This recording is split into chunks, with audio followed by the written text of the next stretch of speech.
We focus on history, culture, religion, art, social, and philosophy of Nusantara. Here, in the presence of Nusantara, we were made to be forgotten about the goodness of ourselves. Because negativity seems to be more interesting for us. Now, I'm Sutoyo Raharto and friends assist you to remind you, to awaken you that we still can find the gems of Nusantara. They are the great sights of Nusantara.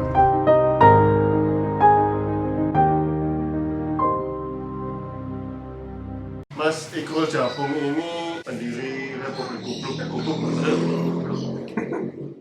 Salah satu mungkin Pak, salah satu karena ibarat bangunan kita semua menjadi tiang jadi saling mendidikan ya gitu.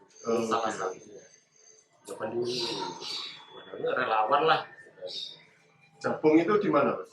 Japung itu Kabupaten Malang arah timur, jadi dari pusat kota Malang sekitar 25 km, sekitar 30 sampai 40 menit perjalanan. Satu kecamatan, isinya ada 15 desa. Itu kecamatan Japung. Desa Japungnya sendiri ada. Oh, desa Japung. Di mana? Desa Japung itu berarti sekitar 2 kilo ke arah, masih terus 2 kilo itu desa Japung.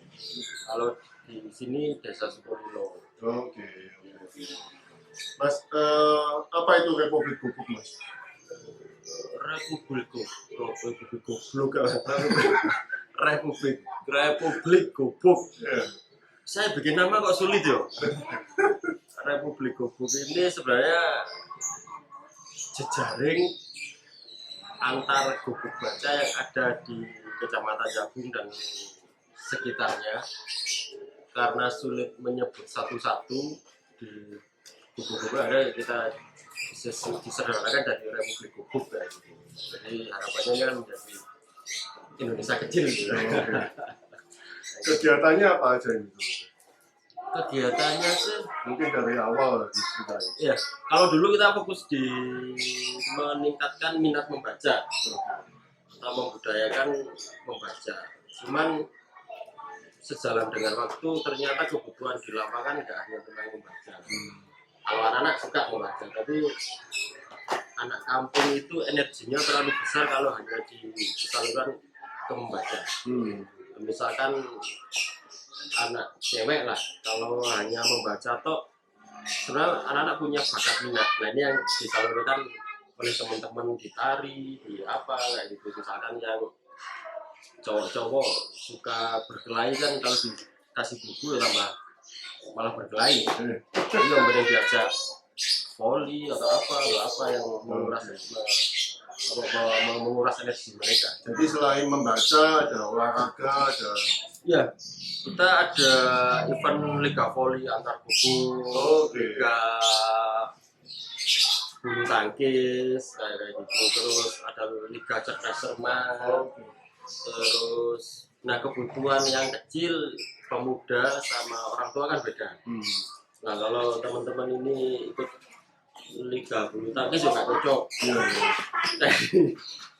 Kebutuhannya beda. Kalau teman ada seni budaya di perekonomian, di jadi pengasuh gubuk ya kayak gitu.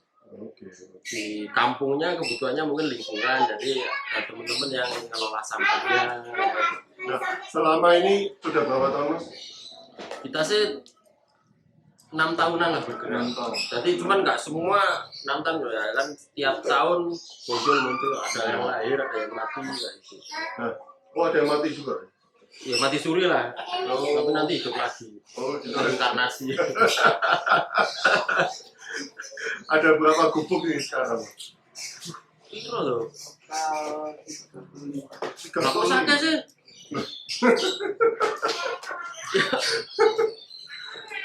Ya, karena mungkin ada beberapa tempat yang mereka tahu dari medsos, dari koran atau dari TV, jadi akhirnya mereka tertarik bikin gubuk di kampungnya, karena mungkin ini jawaban untuk permasalahan sosial, misalkan kenakalan remaja pendidikan karakter. Tapi pusatnya di sini mas.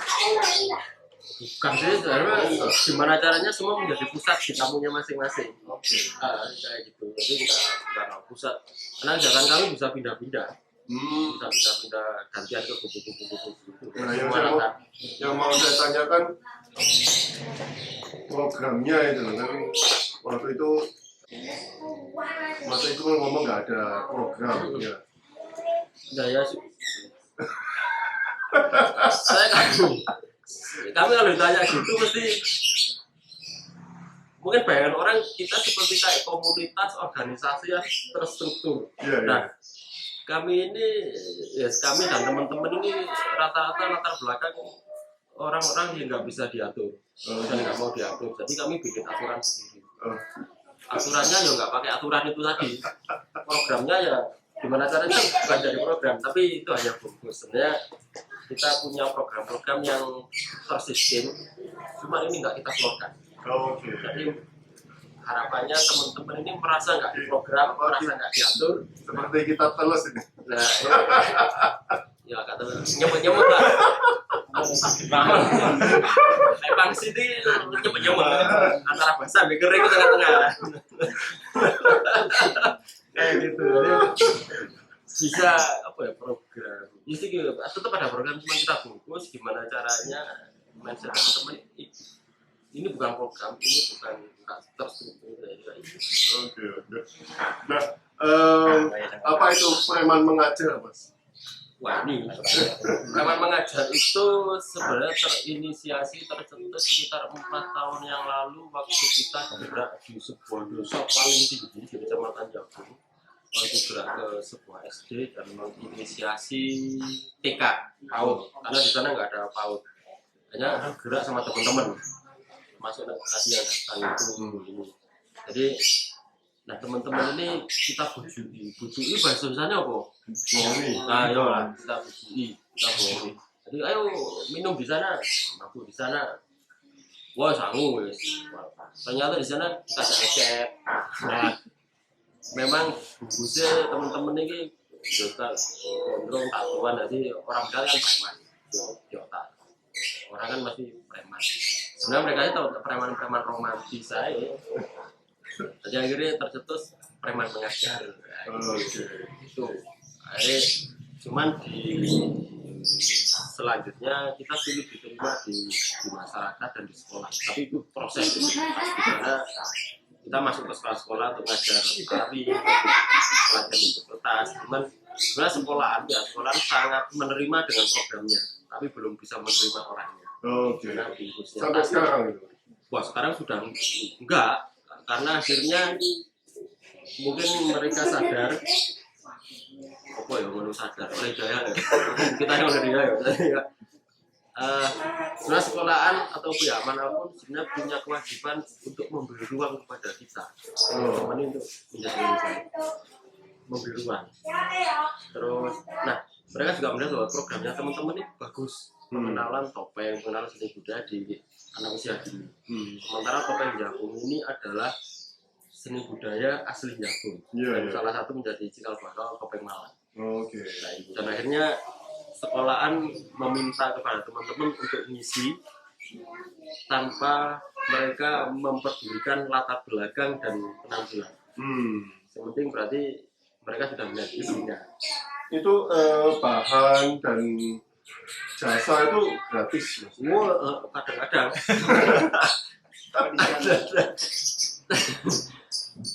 Awal-awal free lah, tapi ada subsidi silang.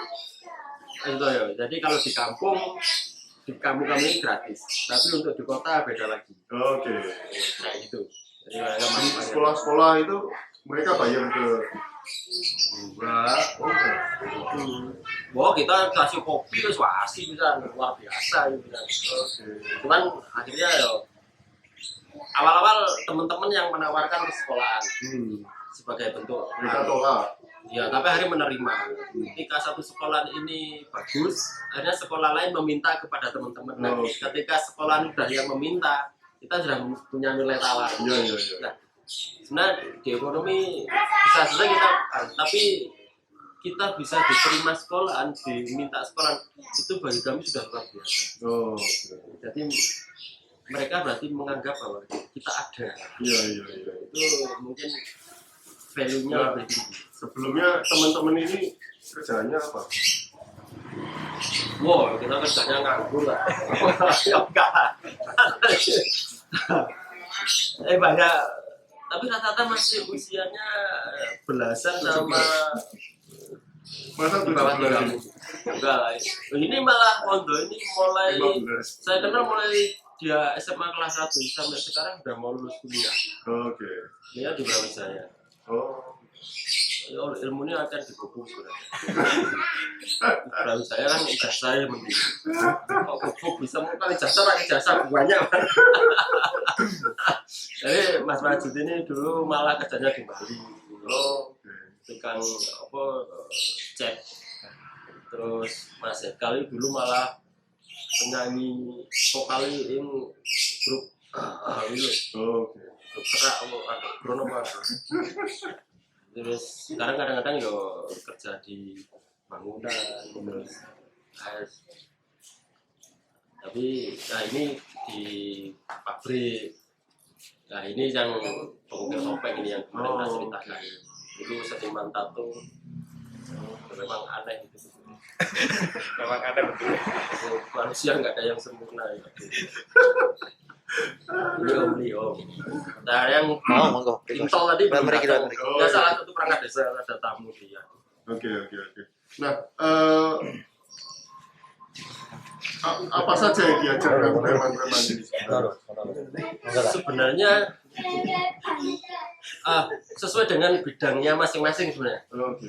Kalau Om Lihong diukir topeng, jadi salah satu tutor instruktur ketika bikin workshop ukir topeng untuk anak sekolah. Oh, Terus Wondo ini, paling Wondo ya, paling jomblo ya.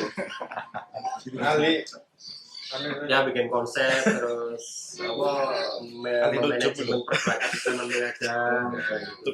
Terus Majid ini akhirnya ngisi di beberapa sekolah untuk tari topengnya dan akhirnya semacam jadi ekstrakurikuler. Nah minimal berarti kan teman-teman sudah bisa menjadi saya nggak terbayang dulu. Pokoknya anak kuliner. Kurikuler. Muri dong. Nah kalau Mas Roni justru karena nggak mau gubuk jadi yo mulai les apanya. Oh, berarti anak-anak bisa datang ke sini untuk. Di gubuknya masing-masing. Oh, gitu. Kalau saya sudah nggak menerima itu saya kesel. Saya kesel. Saya sudah kapal. Saya udah Nah, ini bagaimana mengatur kurikulum masing-masing gubuk itu? Apa ya? Wah ngeli. Pertanyaan gampang, jawabannya biasanya seperti itu. Ini yang sulit ketika latar belakang kami bukan dalam ini itu mau ngatur dirinya sendiri sulit kok bikin kurikulum dulu sekolah yang lulusan mengkhianati kurikulum kan ada ya. Cuman insya Allah semua gubuk sudah punya program sendiri. Jadi hari ini les apa. Oh, wah. Luar biasa, itu yang nggak dijelaskan di Zoom. Baru kan sekarang. Kemarin lupa. Terus kayak Mas Roni gimana mengajak pemuda-pemuda di kampungnya atau akhirnya dampingnya dari belajar, ngelesi, nggak APR, nggak ada itu. Berarti Senin, ada APR juga di. Oh ya iyalah orang tuanya disuruh nggarap ya nggak bisa. Bisa. Preman-preman itu bisa. Ya macam bisa. Jadi kalau nggak bisa biasanya ada tanya di grup yang mengajar tuh nanti temennya yang lain ngasih. Yo kalau dianggap anak-anak yo kita sok aja. Pinter lah. Oh, gitu. Nah, kalau ngomong waduh deh nggak iso. Bayu. Gitu. Nah, jadi ini masih sebenarnya bukan pada titik kita ngajar apa sebenarnya, tapi kita belajar apa. Nah, sebenarnya jadi sebenarnya kita ini diatur anak-anak ini kita sebenarnya. Oke. Nah cuman kita mau nolak anak-anak ya nggak mungkin lah. Nah, awalnya kok bisa merayu preman-preman ini untuk buka gubuk sendiri-sendiri atau kok mereka mau itu loh? Nah ya itu gobloknya itu kan. Itu pokoknya itu. Padahal kan Ya nggak enak lah. minum ngudus itu lebih enak daripada ngajak anak-anak. Ya. Enggak ada apa-apa. Bergubuk itu nggak enak guys. Lek Pak Sto nggak percaya bikin gubuk guys. Nggak percaya. Nggak enak. Jawabannya mungkin di situ. Sebenarnya nggak orang gitu, tapi kadang-kadang yo kayak gitu. Jadi sebenarnya kita ini kan ada kebutuhan namanya eksistensi diri, terus kebutuhan apa berekspresi, kebutuhan diapresiasi. Nah itu sisi-sisi positif. Nah selama ini kita dan teman-teman semacam apa ya tersisih, Oh, oke. kaum marginal. Iya. Nah ini kalau bisa dikelola kan menjadi kekuatan besar. Iya, iya. Terus gampangnya nih kita ini bukan orang-orang baik. Wong elek kabeh lah. Aku tok sing apik. Apa itu? Pasti ada sisi baiknya. Iya, iya, iya. Semua orang pasti. Nah, ini tinggal pasti. Jadi sebenarnya ini bukan republik buku membaca kan hanya sekedar fokus. Iya, iya. Tapi intinya kita bergerak positif. Tetapi dari Senin, Selasa sampai Minggu, satu minggu itu full atau Terserah bukunya masing-masing. ada yang satu minggu full? Wadah, malah full 24 jam. Ini aja udah gak pernah pulang. Sekali main. Ini itu. Oh, keliling. Ya. Oh, Apa ini bawa tas itu sabun, odol, Nomor gubuk. sabun, odol, landuk, salin. Salinnya nyelang. Depan baby Kayak gitu. oke, oke. Oh, jadi saling mengisi juga antara buku-buku. Bro, ya iya dong. Bukan ya gini. Udah saling menghidupkan, bergerak dan saling. Oke, oke. Nah, ini mungkin kan kebutuhan pulsa segala itu sendiri-sendiri. Oh yo, enggak ada yang Paten tak? ya sendiri-sendiri lah. Sendiri-sendiri. Lagian yo berapa kilobyte sih yang berkurang untuk kita komunikasi. Paling-paling kan chat dengan pasangannya masing-masing. Tapi cowok-cowok semua. Ini paling Grup. Nggak ada perempuan. Ada, Oh, ada. tapi baru-baru ini. Oh, oke. Dulu jarang karena emang takut perempuan yang mau masuk di preman mengajar. Nah, awalnya orang tua berani ya atau ya berani memasrahkan anak-anak ke preman-preman ini apa enggak suatu suatu tantangan untuk orang tua sendiri dan ya Pastilah. Misalkan anak saya mau diasuh lihong atau mikir-mikir lah. Ya kamu itu rugi. Tapi ini proses. Orang tua atau di kampung sebenarnya ya punya kewajiban untuk memberi ruang, memberi kepercayaan pada pemuda untuk. Nah kemudian sebenarnya senjatanya di anak. Nah kalau gubuk ini sudah menjadi tempat bermain yang edukatif bagi anak-anak merasa senang. Ya udah, biasanya yang penting anaknya senang, orang tua akan memasrahkan. Kemudian kalau di kampung-kampung sudah ada gubuk, berarti warga sekitar akan ikut mengawasi. Nah kalau anaknya sudah kena, biasanya ibunya kena. Kalau ibunya kena, bapaknya mesti kena. Oke. Kan gitu. Makanya gotong royong bikin Ya, gubuk itu. yang di keluarga yang paling berkuasa kan preman pawon ini. Oke. Tolong, mana balik?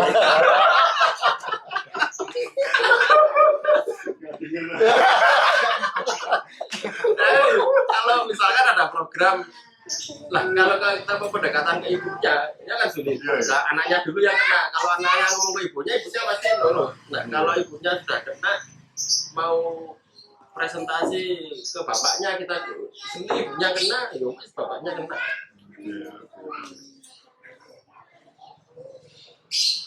Sebenarnya ada kejadian menarik sih, misalkan orang tua kadang nggak percaya, tapi ketika digubuk kadang-kadang nggak ada pentas seni, anaknya tampil tari itu sebagai orang tua pasti bangga. Iya. Dan akhirnya oh ternyata anakku bisa ini, oh anakku akhirnya kegubuk. Mentaskanya juga di gubuk-gubuk atau Oh, di iya. sekolah? Oh gitu. Jadi ini udah seperti bikin jaringan sendiri untuk Ya, jadi semua gubuk punya event, bahkan dulu pernah 4 malam berturut-turut tuh pindah kampung tuh oke. pentas. Nah, seperti transport segala itu orang tua yang Oh ya enggak lah. Yo kadang bojongan 3, mobil pickup, Oppo, Corsa. Konsepnya mandiri, kita sebenarnya konsepnya mandiri. Jadi bergerak meskipun nggak pakai modal yang penting besar. Iya. Luar biasa. Biasa di luar itu. Biasa keluar malam Nah. juga. Apa pengalaman apa Mas yang membuat Mas Iqbal untuk menciptakan ini sebetulnya? Pengalaman Sebenarnya malah kayaknya kami yang diciptakan untuk ini, bukan kami yang menciptakan ini. Kadang kita nggak tahu kok tiba-tiba. Kan masih ngumpul-ngumpul. Ayo gawe ini yuk. Nah, itu kan mesti ada titik poin di situ yang Kalau saya pribadi dulu memang 15 tahun lalu terinspirasi bikin sekolah alam sih. oke. Masih bujang dulu, terus akhirnya nikah malah nggak masih di Bojonegoro, Mojokerto, Surabaya sampai sekitar 8 tahun ya nggak salah. Terus pulang saya bukan orang sini, cuma istri orang sini. Akhirnya nggak punya teman. Terus pernah usaha ditipu orang, stres, diem tok, tiba-tiba terbesit bikin gubuk. Ya udah, nggak bikin gubuk tok untuk pelampiasan menyendiri. Setelah beberapa minggu ternyata ingat, oh dulu pernah keinginan bikin taman baca. Ya udah, jarak seminggu atau 2 minggu golongannya Wondo ini datang. Ya nggak tahu akhirnya sampai sekarang itu sampai terus. Ya udah akhirnya malah banyak teman-teman yang bergerak di kampungnya itu luar biasa. Jadi kayaknya kita yang diciptakan untuk ini, bukan kita yang menciptakan ini. Oke, yang terakhir ini Mas, nggak sulit ini pertanyaannya. Pertanyaan nggak sulit, jawabannya Ya mikir Mas. Karena sambat hanya untuk orang yang lemah dan orang yang kuat adalah miso cok. lagi nggak sulit. Belajar dari pengalaman apa Mas Iqbal menulis ini Mas? Jadi terkadang gini, kalau menurut kami ya, motivasi itu kan perlu, memotivasi, memberi semangat kan perlu. Tapi dengan siapa dulu kita berbicara. Kalau dengan teman-teman yang mungkin kamu kuat, nggak boleh lemah, semangat, ayo lah. Kalau kita ngomong sama teman-teman gini ya digulung. Jadi salah satu cara memotivasi, memberi semangat, katakan ya, wow, ada bahasa godir, wah godir kan lembek. Nah. Jadi yang kita sentuh malah harga dirinya sebenarnya. Cuk, awak masuk hati godir. Benar kan? Sama-sama motivasi, memberi semangat, tapi beda kalimatnya. Nah, orang-orang lemah kan sambat. Nah, orang sangar ya misu. Ada bahasa-bahasa lucu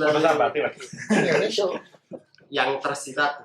Nah, yang tersirat kayak kita, yang tersirat ini yang hanya kami yang bisa mengerti. Tidak banyak teman-teman yang cara mengerti cara memotivasi masing-masing.